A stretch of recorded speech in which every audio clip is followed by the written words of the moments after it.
Hello, I'm Gia Mills and I've been a celebrity makeup artist for the past 20 years. I'm also fascinated by the power of makeup and intrigued by beauty politics in society. In True Reflections, you get to peek behind the curtain and find out what your favourite celebrities really feel about their appearance when the glare of the media is upon them. So who is with me today? Well, my guest today, you all know her from hits such as House on Fire, Ghost on You and Red Flags, and she is now back with a new album, Confessions. So joining me today on True Reflection is the queen of the breakup song. It's Mimi Webb. I love that intro. The intros are good, aren't they? They're just good. fun and it sort of like sets the scene. Yeah, But so good. welcome today. Thank you. What I love, you've got a new album, you're going on tour, and it's about confessions. And I really want to focus today on us being as raw and as like confessional and honest as possible, because I think when you're vulnerable, when you tell the truth, people, you connect with people. Yeah, exactly. People just kind of straight away like get it, you know. Yeah. So what inspired you to confess all in your albums, Yeah. to speak? Reveal it all. I feel like for me, I felt like my first album, my debut Amelia, was kind of just quite surface level, like not in the way that I loved it so much, but I was so young at the time of releasing it that there wasn't much life living at that point. And then when it came to Confessions, you know, I wrote this album, and 3 years later I kind of end up experiencing a lot of kind of different like versions of heartbreak and a lot of like life lessons I learned. And I kind of, you know, when you just kind of feel like you want to break that fourth wall and just go deeper than I have ever done before. So for me, Confessions just really felt like I was being so upfront and honest and just myself. There was no hiding behind any gimmick or kind of like the pop star, like classic sort of name you'd call it. Like it's very much me as a person. And, you know, I'm really diving deep into a lot of different situations that are quite hard that were quite hard to write about. So for me, yeah, Confessions was just, it was scary because I was just going for it. You're 25 now, you were younger before, and it's like you can't have that like real life experience until you've actually lived a little bit. So I think that vulnerability, and when I look at your social media, on your TikToks, you're now also showing yourself so much. You know, I think you've got the confidence to now reveal yourself more in an open way. And also going into a makeup angle, you show yourself with makeup on, without makeup on. How does that feel, the juxtaposition between those two? I honestly love being able to switch into like glam and then like natural. Like I don't really wear makeup like day to day. You will never see me with a bit of makeup on. I love skincare. I love a glowy face. But, you know, I love to then be able to switch into evening where I've got an event or, you know, like me and my girls are going out, you know, it's nice to be able to switch it up and be able to just kind of put a really cool eyeshadow on and like an eye look and be able to kind of step into that glamorous vibe. You know, I think it's really cool to be able to do both. It's a lot of fun. But I think so much on social media, it's good for your younger audience, for all ages, for all of us to see someone who's not always pasted in makeup and it's always curated. It's just like, oh, I'm not feeling very good today, this is me. And it's like, oh good, they have those bad days too. Yeah, exactly. Just real, and it makes people like feel more comfortable as well with themselves, because they're like, it's nice to be able to see other people, like you said, having those kind of more bad days where they're like, oh, I don't really want to put anything on my face today, and it's okay to feel like that, and it's nice. It lets your skin breathe. It's so good for you. So and it's lucky when you're younger because you can, you know, you're already looking gorgeous. But when you were younger, I read that you used to wear a lot of foundation and stuff. Do you think that was a sort of a mask? Do you think that's a thing that people cover their face to go, I don't want people to see me, I'm going to wear loads of foundation? Yeah, well, like my mum, she loved the Prairie Foundation. You know, it's quite a thick foundation, and I'd always watch her put that on. And she's so gorgeous, like without makeup, but I think she felt from, you know, she felt from when she was a kid that she had to put loads on, like foundation, kind of cover up the spots. And she's always kind of had that mentality. And then as a kid, I would be like watching my mum, and I loved it. She looked gorgeous. She did her makeup amazingly well. But I then wanted to copy that. But then when I then started doing my makeup, I was very much like, oh wait, the older I got, the more minimal makeup I wanted to wear. And same as my mum now, she doesn't really wear much makeup, and it was quite interesting to see how the older you get and the more you do it, you just find different ways of preferring how you know, maybe like a thinner base. Also tinted sun cream was a massive one that I used to love as well. I love which tinted sun creams would you use? I love Giorgio Armani just brought out a really nice tinted sun cream. But I used to use, there was MAC actually, as I was like 15, and MAC was like the thing then, like when we were kids. It so was the thing. It really was, wasn't it? I went past a MAC yesterday and I was like, I don't go in there anymore. Makeup is really good. Yeah. It's just there's so many other good ones too. Yeah. It was one of the only good ones. Yeah, exactly. That was it. It was like everyone was obsessed, like MAC at Christmas. Like if you were going to ask for anything, you were going to ask for a MAC product. Yeah. Like, so I remember they did a really cool tinted, and my mum always really wanted me to make sure I wore sun cream every day. Yeah. Well, it shows you've got, I mean, it's the one thing I always teach the younger generation, wear sun cream and on your chest. Yeah. So you're not wearing it on your chest. I've really aged that part. So thank you to your mother. She's helping the longevity of beauty. Yeah. You know, SPF is one of the main things on there. Yeah. So you don't think it was a sort of protection thing, the foundation? It was just merely, I saw my mum doing it. So I'm kind of like, I'm doing that. And then you kind of evolved and Yeah. And like there was definitely times where it was like helped me hide my spots. Like I got very bad acne when I was 16. Oh my gosh, like awful. Like it would be all over my face, and it would go down my neck. There was times I just didn't want to leave the house. So kind of foundation, like a thicker kind of base was something I'd go to. But then at the same time, like they say, you need to let your skin breathe when you're going through spots. So you actually end up just having to wear the spots. Thank God. Like wear the spots. Wear the spots. What are you wearing today? Yeah, wearing my spots. Just me and my spots today. Yeah, so it's great that makeup can give people confidence when their skin's not so good. Yeah, definitely, yeah. Which I think is great. And so you started evolving, and insanely exciting when you were like 19 when you with Tate, McRae? Yeah. You were supporting. Yeah. So, you know, you're on stage, you're young. How was that feeling from a kind of finding your confidence to get up on stage there? That was hard because I think, you know, when you're performing on a tour and you've got another pop artist, like it's daunting at the same time because when you're supporting, you want to make sure you're like doing a good job for the other artist, you know, that you're there to warm up the crowd and you want to get everyone excited, pumped up. And then also you want to make sure like you're not doing a bad job for yourself because you're like, you know, you kind of end up like seeing another artist being like so incredible. You want to make sure you're living up to that as standard as well, you know, when you're both on the same tour. So I feel like as a kid, like now as an adult, it's different because you know, for me now it's like, well, I know what I do, like that's what I do and that's what they do. Like you have your own like niche on stage, but at the time then I didn't really know how to perform, so I was like really scared. And it was just me and my band, you know, I didn't have dancers or anything, so it was kind of like me up there on my own. I was trying to make sure, like, you know, I was like, do I crouch down on this part of the song, do I do this? It was, you know, just scary trying to figure out how to perform. So I think that was definitely like a big moment, like a big lesson I learned, and it was a huge confident boost because you evolved. You had to learn on the job, which is actually a great thing because it really makes you up your game quickly and figure it out. Did she help you at all with like makeup or sort of guide you at all? Did you say, what makeup do you wear on stage and how do you approach that part? Not really. Like I think we both, like Tate was even younger than me as well, so I think we both were a bit unsure on like what we were doing with our makeup. But she also had some dances as well, which I really loved, and we all kind of, as girls, like it was nice because, like, say if you did need a product, you knew you could go down the hallway and be like, oh, do you have a bronzer? Like, do you have powder? Like, you know that you've got that in the building. So instead of, because all my band as well were like boys, so I had no one on my camp that could help me out.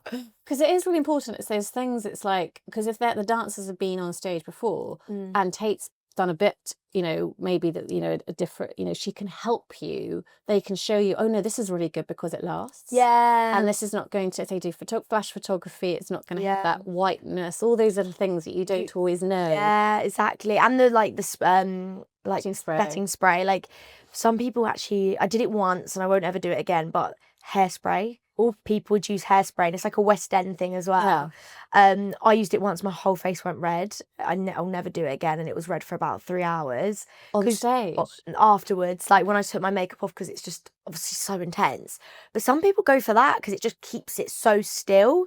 So it was quite interesting, like learning all those different ways, and then obviously like the West End, like I have a few friends that also do like West End, and so like hearing their like how they do it, I was like, all these little showbiz like Top tips. you know, top tips. Yeah. What would be the best setting spray that you use on stage when you go on stage? I love Charlotte Tilbury. I've always used that setting spray, but Yeah. I've now gone to the Milk setting Okay. spray, the Hydra. It's like a mist. Feels really like moisturising on the face. There's also a really nice L'Oreal. It's like the kind of like a facelift in a bottle. Is that the infallible one? Yeah, it's the red bottle. That's the red. Okay. And I think it's called like Uplift or something, but it's new, and I like that one, but sometimes I just don't want to feel sticky, so I think the Milk one gives me like a fresh kind of moistured face as well. Nice. So you'll be packing that on your tour. So Yeah. your tour starts in October in the UK, but you're doing a bit of Europe before. Yeah. So your tour starts. So when End you of this month. do you kind of get your makeup bag ready and like, right, this is my core kit and what I'm going to use when I'm on stage? Yeah, literally. Like I always do one like the same look each night because I love a dark eye. Like I love a smoky like eyeliner. It just makes my eyes pop. I really like it. Do you do your own when you go on stage? Yeah, I love doing my own makeup. Like my makeup artist, Jacinta Spencer, she is like amazing. And like it was just kind of like when I started with Jacinta, she would be able to show me like, you know, what bronzer to use. Like all my makeup is literally Jacinta's makeup. Like she just really influenced me and helped me and figure out how to do it all myself. So like when I go on tour, you know, I know exactly what products I'm going to use and how I'm going to make it look, and even skincare, like the prepping care and stuff. She just chucks it all to me. She nails it. So we've got some makeup here, which you were just doing to touch up. Is this stuff you would use on stage as well? Yeah. Okay, tell me what you've got in front of us. So if you can't see anybody and they're not watching, we've got the Anastasia, it's a lip gloss. Yeah. Is that Huda? Fenty. Yes, the Huda. A Victoria Beckham eyeshadow. Bronzer. Okay, talk me through. Yeah. What do you love about these ones that you just feel sort of, clearly they all go to Yeah. today? Yeah, so I love a nude like lip gloss. I'm always wearing nude or a glossy. I don't really do any pinks or any kind of, I just keep it very neutral. You lip line a bit? Yeah, and I Yeah. lip line, actually I forgot that's my bad, but the Rhode lip line, Hailey Bieber, is just incredible. Balance, colour balance. So yeah, I love being able to just do a really nude, especially when I want to do a dark eye. They always say to keep, you know, you don't want to do a dark lip Like on short top. skirt and low top. Yeah, You yeah. do one or the other. Yeah, You can't do both. Yeah. I remember hearing about that as a kid when I'd go and get my makeup done, like at Mac or something. They'd be like, you've got a dark eye, we need to do like a light, bright lip. I was like, oh, really? How it works? And then we've got the Victoria Beckham, I call her VB. Yeah. VB. Is that that's a bronzer? Bronzing palette. It's incredible. I literally like swear by it. What's good? Is it quite creamy? That sort of creamy powder? Yeah, it's just kind of like, I've used it so much, it's a bit grim now, but it's kind of like, it's just, yeah, it just doesn't feel like, it glides onto the skin really nicely, and it gives it that really like nice sunset like bronze. Like you can just slowly build it. There's not really much on there, but Yes, because I think it's so like Dior does they double bake their eyeshadows, for example, and it's a powder, but it feels like cream when he goes on. It's like, oh, it doesn't feel like that sort of, you've got to really drag it and it blends, and it's just like, oh, it's dreamy. And I love putting it on my forehead and like just around the cheek, but like I love the contouringness of it. Do you get you've got a lovely pinkiness on your cheek, a sort of a liquid or a cream? Yeah, It's on your cream. cheek. I use Rhode Hailey Bieber's blush sticks, and they're amazing. Like I never really liked cream blushes. Like I've always loved powder, but I'm obsessed with this one, and I actually go for a dark, like reddier kind of tone. So it gives like, Just use less of it. yeah, exactly, and it just gives it that pop, and it's not and it kind of goes well with the bronzer as well. I don't think creams ever really mastered the art of creams. They used to never, you could never really blend them properly. Yeah. And they didn't have enough slip. But now I can see on yours, I'm like, oh, I like that. And I love with girls how we can sit and go, when you see other people's makeup, you're like, what are you using? Why are you using that? And then I'm like, oh, I'm going to try that. Yeah. It's like this whole women around a campfire collaborating. Yeah. And it's so nice. That want to go. Because honestly, like a good product, I think changes your whole makeup look. Like when you figure something out and you've got a technique or a way of doing it, that just, like when my mum watches me get my makeup done, she's constantly like, oh, wait, what's that? Oh, I need to give that one a go. Like she just, it's so nice to see like the excitement that people have when they find a new product. Yeah, no, it is amazing. And so that's your sort of tour stuff. How long are you touring for? Do you find your skin, do you get tired? Is there anything you do to feel a bit more less sort of like, oh my God, do I go on stage? I'm tired. I look tired. What do you do to kind of help that? So I love a collagen mask, Biodance, the Korean brand. Yeah. They are like amazing. Like you can leave them on for 3 to 4 hours and it just makes me look so fresh and just like really rejuvenated, like my skin. Oh, love it. So I do a lot of those, and then I also do a lot of like the face gym muscle. Oh yes. Yeah, it just kind of gets the muscles like pumped, and it just kind of brings everything out. So I love doing that before like a show. And then like just the classic kind of Hydra facials, kind of cleaning everything out. I think for me, before tour, I always do a facial and after, because you are constantly on the tour bus, AC, people like, all in the air, like we're all kind of stuffed up into one little bus. So you do feel your skin gets quite run down, dry, dirty.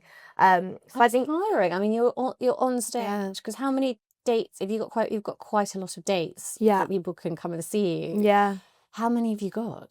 20 dates this time, yeah. And it's like, that's even just the warm-up, like the warm-up tour. So it's kind of like, it can get a lot crazier. So you kind of end up also like running out of products on the road.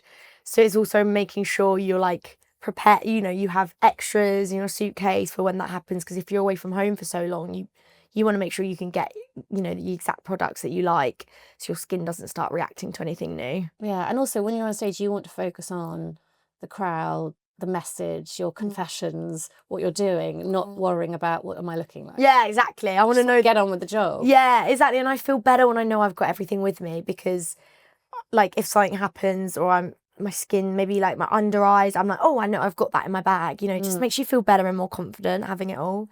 Because also, and I think what's going more sort of into areas of sort of society, social beauty and how people see people, TikTok. It's a massive platform that all women go to see what other women are doing and makeup wise. How do you find that space? How do you find that platform and what that does for people in a beauty sense? I think it's like amazing when people share their beauty tips. When you gatekeep like a product, I hate that, because I'm just like, there's some products out there that you wouldn't even really go for because they're maybe not as promoted or advertised as much as others are. But they could be like that secret kind of super cheap product that's just the best and does the job in such a great way, better than any of the expensive stuff does. So I think being able to see like YouTube tutorials, like as a kid, I used to always be on YouTube, like, how do I do a wing eyeliner? Who did you like? What influencers did you like? Like if there was, oh God, it was so long ago now, but there was a really amazing Australian influencer called Bella Port. Okay. No, not Bella Port. Bella something. She was like, I forgot her surname now, but she was Australian. She had black, like lovely, like long hair, and I'd always watch how she did her eyeshadows and kind of what her routine was. But then also even in doing that, like a lot of people would do their eye first and then their foundation. I prefer it the other way around.